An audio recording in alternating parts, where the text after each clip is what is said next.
ओम। इस श्री कील मंत्र का शिव ऋषि अनुष्टुप छंद श्री माँ सरस्वती देवता है। श्री जगदम्बा की प्रीति के लिए सप्तशती के पारंगभूत जब में इनका उपयोग किया जाता है। ओम चंडिका देवी को नमस्कार है। मार्कंडेय जी कहते हैं, विशुद्ध ज्ञान ही जिनका शरीर है, तीनों लोकों तीनों वेद ही जिनके दिव्य नेत्र हैं, जो कल्याण प्राप्ति के हेतु तथा अपने मस्तक पर अर्धचंद्र का मुकुट धारण करते हैं, उन भगवान शिव को नमस्कार है।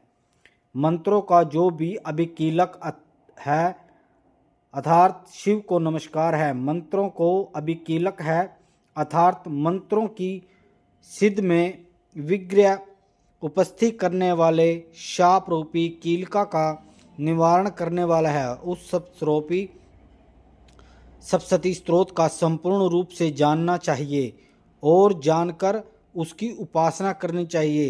यद्यपि सप्तशती के अतिरिक्त अनेक मंत्रों के जप से निरंतर लगा रहता है, वह भी कल्याण का बागी होता है। उसके भी उच्चाटन आदि कर्म सिद्ध हो जाते हैं तथा उसे भी समस्त दुर्लभ वस्तुओं की प्राप्ति हो जाती है। तथापि जो अन्य मंत्रों का जप न करके केवल इस सप्तशती नामक स्त्रोत से ही देवी की स्तुति करता है, उसे स्तुति मात्र से ही सच्चिदानंद स्वरूपिणी देवी सिद्ध हो जाती है। उन्हें अपने कार्य की सिद्धि के लिए मंत्र, औषधि तथा अन्य किसी साधन के उपयोग की आवश्यकता नहीं रहती। बिना जप ही उनके उच्चाटन आदि समस्त अभिचारक कर्म सिद्ध हो जाते हैं। इतना ही नहीं, उनकी संपूर्ण अविशिष्ट वस्तुएं भी सिद्ध हो जाती हैं। लोगों के मन में यह शंका थी कि जब केवल सप्तशती की उपासना करने से सप्तशती छोड़कर अन्य मंत्रों की उपासना भी समान रूप से सर्व कार्य सिद्ध हो जाते हैं, तो इनमें श्रेष्ठ कौन सा साधन है? लोगों की इस शंका सामने रखकर भगवान शंकर ने अपने पास आए हुए जिज्ञासुओं को समझाया कि यह सप्तशती नामक संपूर्ण स्त्रोत ही सर्वश्रेष्ठ कल्याणमय है। तदंतर भगवती चंडिका के सप्तशती नामक स्त्रोत को महादेव जी ने गुप्त कर दिया है। सप्तशती के पाठ से जो पुण्य प्राप्त होता है, उसकी कभी समाप्ति नहीं होती, किंतु अन्य मंत्रों में जपंजय पुण्य की समाप्ति हो जाती है। भगवान शिव ने अनेक मंत्रों की पुण्य की समाप्ति हो जाती है। भगवान शिव ने अनेक मंत्रों की अपेक्षा जो सप्तशती की श्रेष्ठता निर्णय किया है, उसे यथार्थ ही जानना चाहिए। अन्य मंत्र का जप करने वाला पुरुष भी यदि सप्तशती स्त्रोत और जप का अनुष्ठान कर ले, तो वह पूर्ण रूप से ही कल्याणकारी बागी होता है। इसमें तनिक भी संदेह नहीं है। जो साधक कृष्ण पक्ष चतुर्थी अथवा अष्टमी को एकाग्रचित होकर भगवती की सेवा अपना सर्वस्व समर्पित करता है, उसे प्रसाद रूप से ग्रहण करता है, उसे भगवती प्रसन्न होती है, उनकी प्रसन्नता नहीं होती।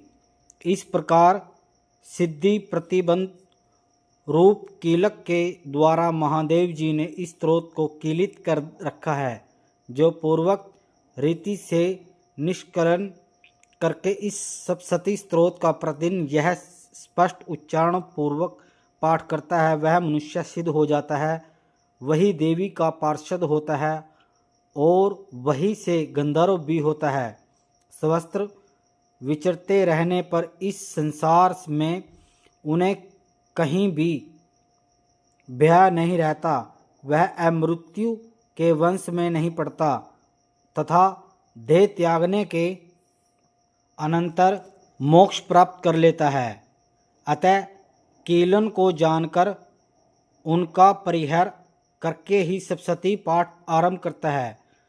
जो ऐसा नहीं करता, उसका नाश हो जाता है। इसलिए कीलक और निष्कलन का ज्ञान प्राप्त करने पर ही यह स्त्रोत निर्दोष होता है और विद्वान इस पुरुष इस निर्दोष स्त्रोत का पाठ आरंभ करते हैं।